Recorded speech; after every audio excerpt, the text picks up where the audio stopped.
Masih bersama Kompas Petang, Saudara. Setelah disebut-sebut akan melapor ke Kompolnas usai Bareskrim menyatakan ijazah Jokowi asli, pihak penuding ijazah palsu Jokowi, Roy Suryo, mengakui tim pembela ulama dan aktivis atau TPUA akan melapor atau membuat laporan itu. Menurut Roy, TPUA akan meminta Kompolnas mengawasi cara kerja Bareskrim usai pihaknya meminta gelar perkara khusus terbuka atas dugaan ijazah palsu Presiden ke-7 Joko Widodo. Gelar perkara khusus terbuka yang dimaksud yakni dengan mengundang pihak pelapor dan terlapor sekaligus memberi akses kepada wartawan. Roy sendiri mengaku dirinya hanya berstatus sebagai ahli yang membantu TPUA dalam mengusut kasus ijazah Jokowi.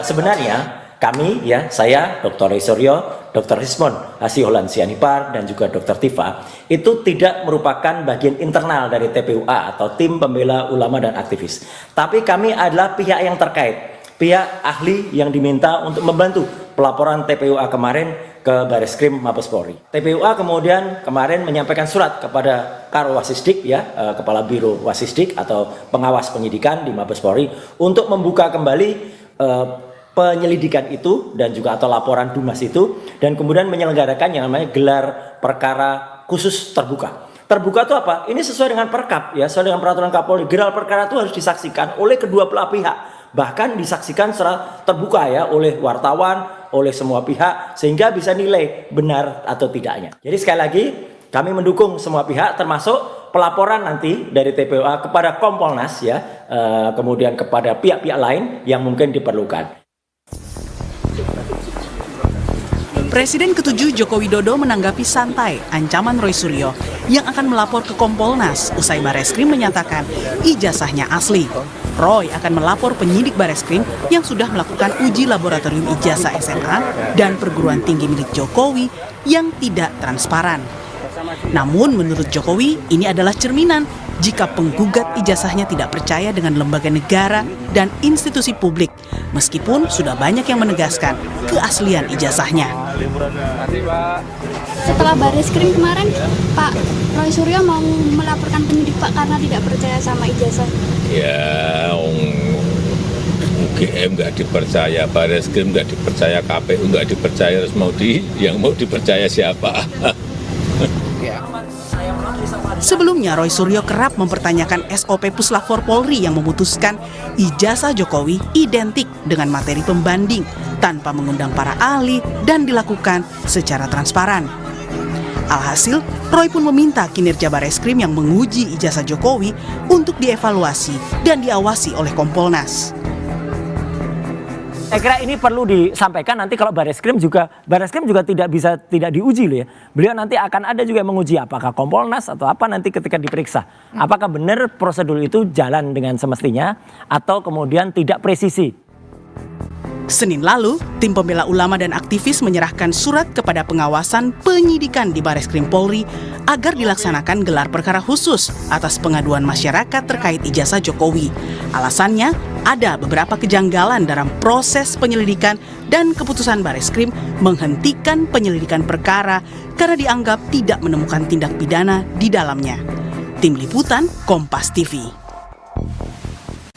Kami bahas rencana TPUA dan Roy Suryo melaporkan penyidik Bareskrim ke Kompolnas ini bersama para narasumber. Bergabung saat ini mantan tenaga ahli utama kantor staf Presiden Ali Mokhtar Ngabalin dan Wakil Ketua Tim Pembela Ulama dan Aktivis Azam Khan. Assalamualaikum semuanya dengan Tifal, apa kabar? Hei Tifal, Waalaikumsalam warahmatullahi wabarakatuh. Terima kasih sudah bergabung bersama kami. Bung Roy sudah mengadu ke Komnas HAM karena dugaan kriminalisasi Bang Azam, dan sekarang TPUA bareng dengan Bung Roy akan mengadu ke Kompolnas terhadap penyidik Bareskrim. Emang mau ngejar apa lagi sih Bang Azam? Tidak ada yang dikejar, tentu ini kan masalah keadilan ya, namanya keadilan itu ya sampai dimanapun ya kan, kita akan mencoba untuk membangun itu semua gitu loh ya. Artinya sebenarnya itu semua gitu loh ya, tempat yang harus kita datangi ya untuk mencari keadilan kita lakukan gitu loh ya. Memang benar tim ya, saya katakan tim bukan Roy Suryo aja. Tim gabungan kan lawyernya cukup banyak ya. itu akan juga mendatangi semua, gitu deh ya. Artinya bukan cuma tadi Komnas HAM yang sudah kita datangi, kita beritahukan, gitu loh ya, karena situasi ini terjadi begini, termasuk juga Kompolnas, gitu loh ya. Ya. Kita juga akan mencoba untuk mendatangi, memberitahukan soal itu. Bahkan pada tingkat mempertimbangkan untuk menggugat kembali DPN perdatanya.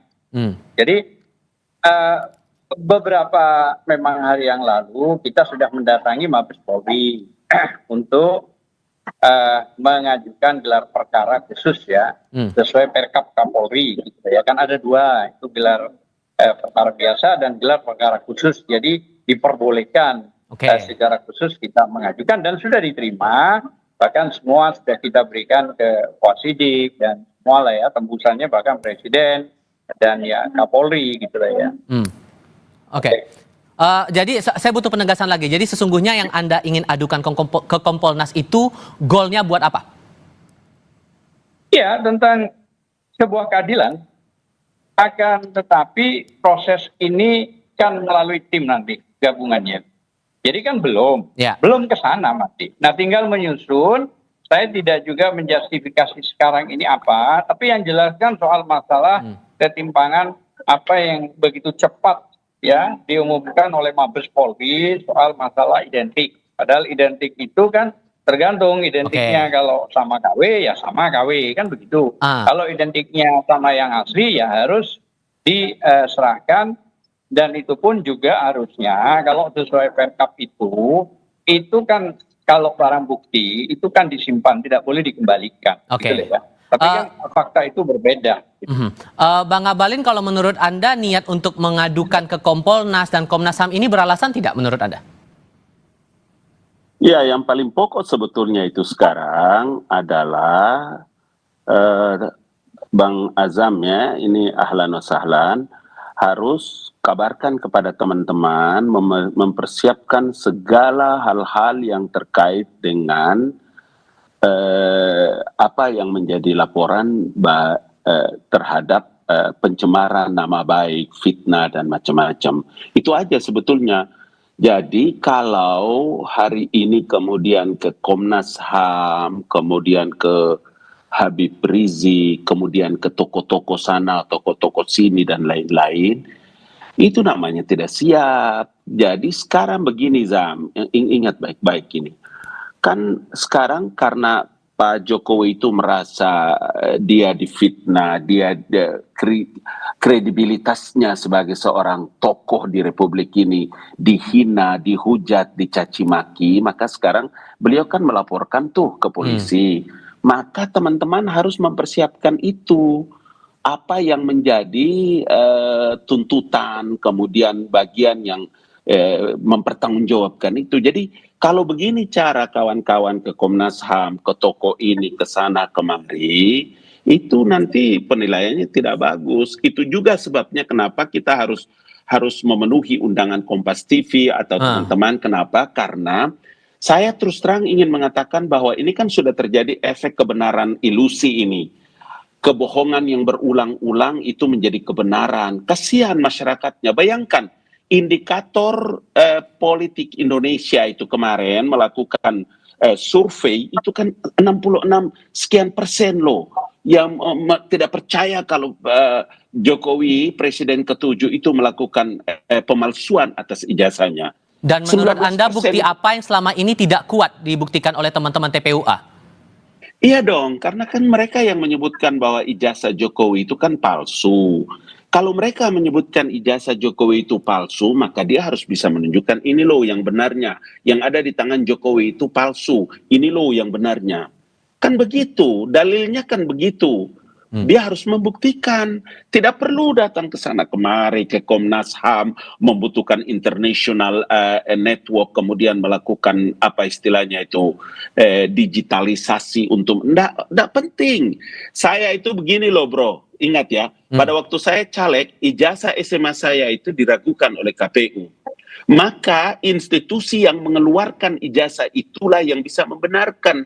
Maka saya ke Makassar, ke Madrasah Muallimin Muhammadiyah di Makassar untuk bisa mendapatkan tanda tangan dan macam-macam. Ya. Sekarang UGM sudah mengeluarkan, sudah memberikan klarifikasi. UGM telah menyatakan itu semua.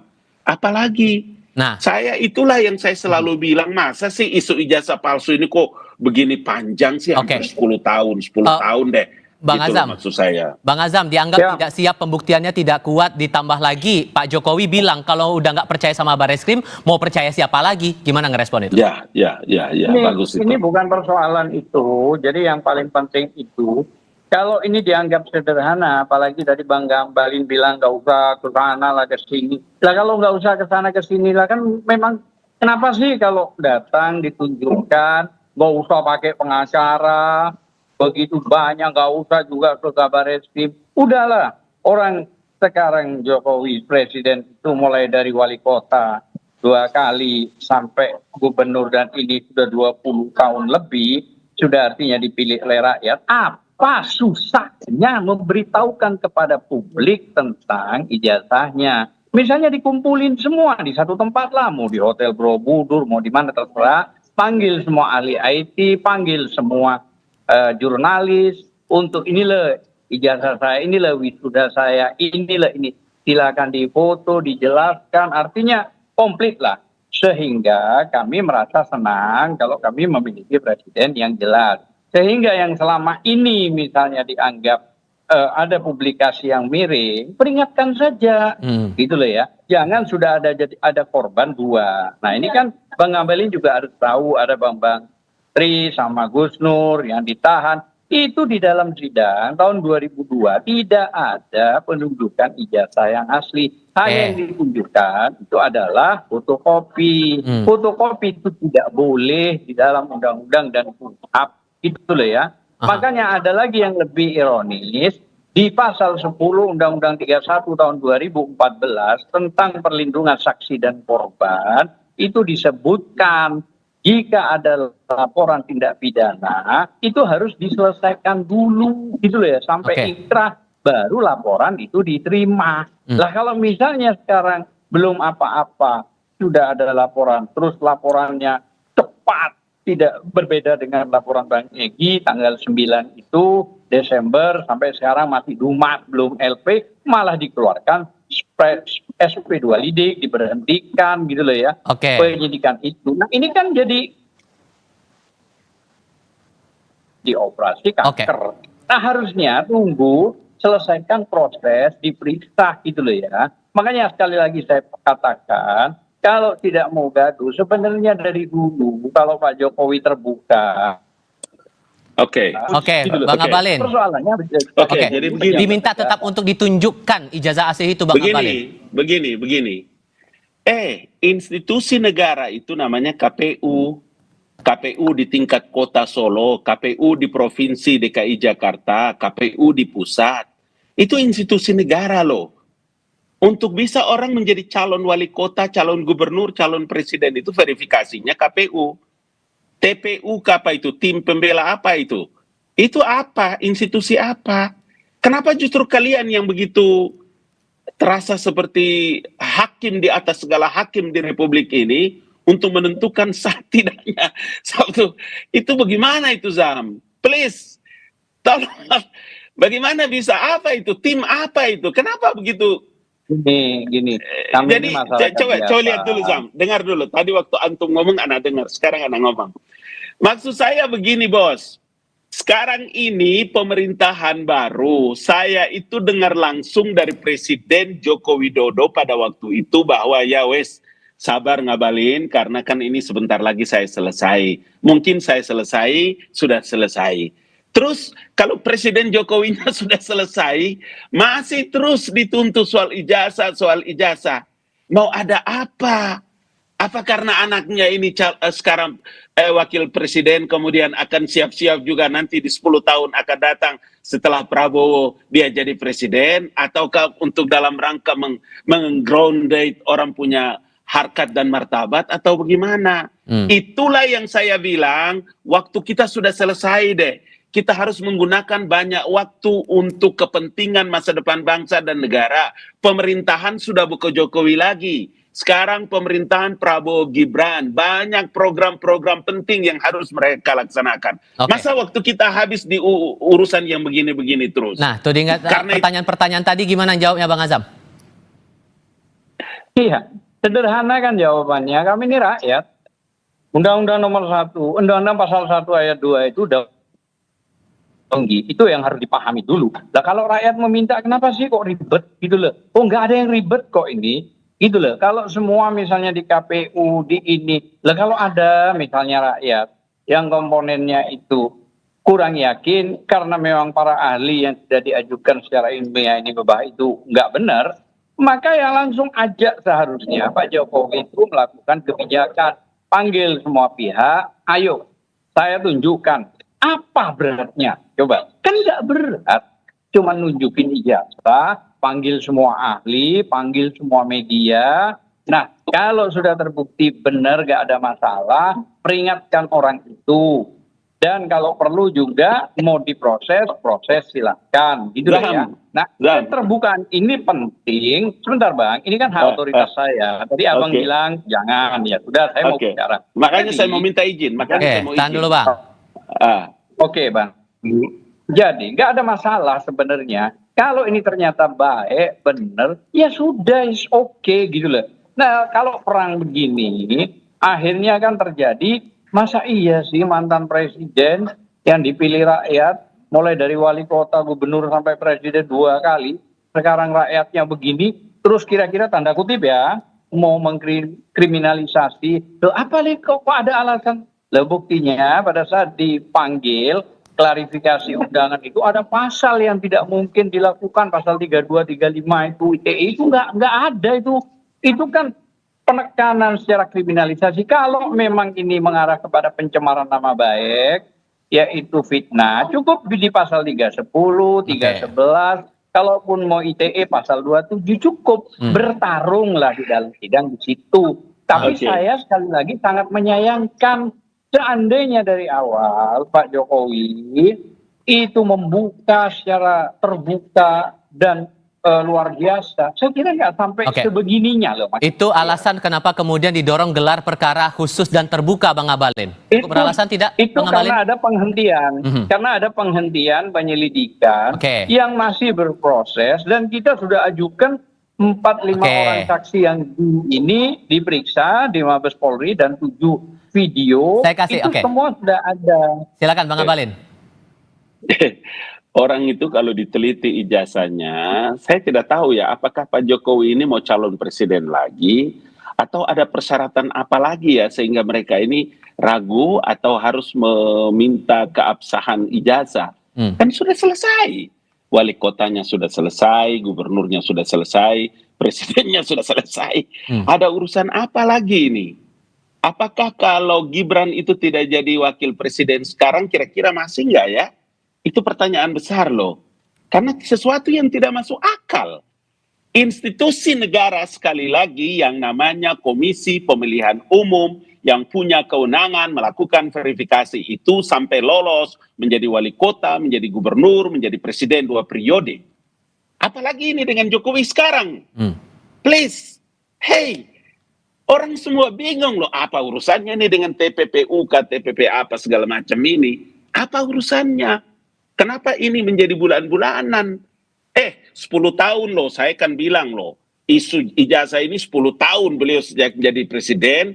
Mungkin ya karena jadi presiden, jadi kepentingan politik, kemudian serang-serang ijazah sana, ijazah sini, iyalah, oke lah, nggak apa-apa. Diam-diam pada waktu itu, Jokowi nggak ini. Begitu berhenti jadi presiden, masih juga. Hey, apa ini? Ada urusan apa ini sebetulnya? Apakah target-target 2029 masih jauh kan? Masih jauh. Please, nggak usah dulu masuk di wilayah. Aduh, sayang sekali deh. Sehingga kesian rakyatnya Pak, rakyatnya kesian. Waktu kita begitu habis banyak, berkali-kali saya bilang, duit berapa banyak sudah habis itu bro. Akhi, al-afu minnat. Maka Bang Azam, caci makian tidak berhenti kepada sosok Joko Widodo itu. Bang Azam, gitu kalau begitu singkat saja yang Anda harapkan tindak lanjut seperti apa dari Kompolnas kalau begitu? Singkat saja. Ya. Oke, yang pertama gini, bahwa Pak pejabat negara ya, sesuai Kepres 30 diangkat ya menjadi dewas dana tara ya, 11 triliun kurang lebih ya. Dan itu sesuai putusan MK 105 dalam kurung PUU 22 tahun 2024 bahwa boleh dikritik pejabat negara, pemerintah maupun korporasi dan kelompok orang. Artinya apa? Artinya memang tidak ada yang pantas untuk dilaporkan karena dia masih pejabat negara, digaji negara cukup besar gitu ya. Nah, kalau soal masalah Kompolnas kan belum, masih dalam proses. Nah, kami ini menunggu tim lah. Intinya semua stakeholder ini kami akan datangi, kami akan mintain pelindungan pendapat dan sekaligus pemberitahuan gitu loh ya. Nah, makanya dari awal kalau Bang Ngabalin tadi mengatakan sudah dari KPU mulai Solo dan sekarang, ya kalau sudah itu sebenarnya kan permintaan kami itu sederhana. Kalau sudah ada begitu, kenapa sih nggak mau ditunjukin? Itu doang. Sudah, kami Tunjukin tangkap aja poin dari secara situ. terbuka, semua orang jurnalis panggil. Baik. Saya kira mungkin itu. Terima kasih. Bang Azam dan Bang Ngabalin, terima kasih sudah berdiskusi bersama kami. Sehat selalu semuanya. Assalamualaikum. Ya, Waalaikumsalam warahmatullahi wabarakatuh.